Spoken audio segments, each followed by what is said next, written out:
আমার নাম কৌস্তব দাস। আমার টপিক আমাদের ওপর বিজ্ঞাপনের প্রভাব।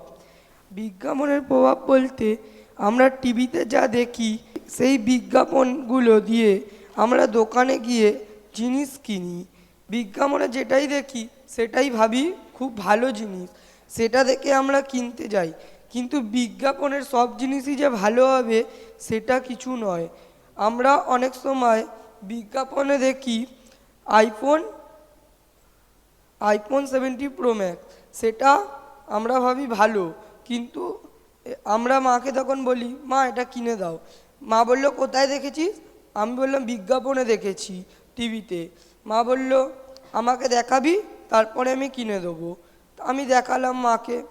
মা বলল, ও তুই টিভি দিয়ে দেখেছিস? বললাম হ্যাঁ। আর আমি যে স্কুটি কিনেছি সেটাও কিন্তু আমি টিভির বিজ্ঞাপন দিয়ে দেখেই কিনেছি। আমরা বিজ্ঞাপন দেখে আমাদের বাড়ি বাড়ি যে সার্ভে করতে আসে, তখন আমরা এই বিজ্ঞাপনের ওপরেই কিন্তু সার্ভে করতে আসি। যদি আমরা বিজ্ঞাপন না দেখি আমরা সার্ভেও করতে পারবো না, আর বিজ্ঞাপন দেখলে সার্ভে করতে পারবো আমরা।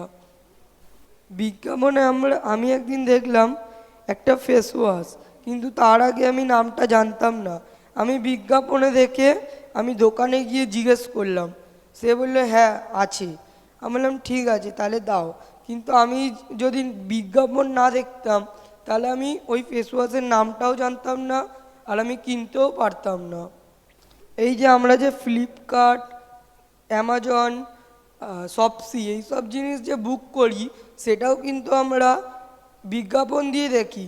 যেমনি কিছুদিন আগে ফ্লিপকার্টে গোড সেল শুরু হয়েছে, কিন্তু আমি কিন্তু ওটা জানতাম না, ওটা আমি বিজ্ঞাপন দেখেই জেনেছি।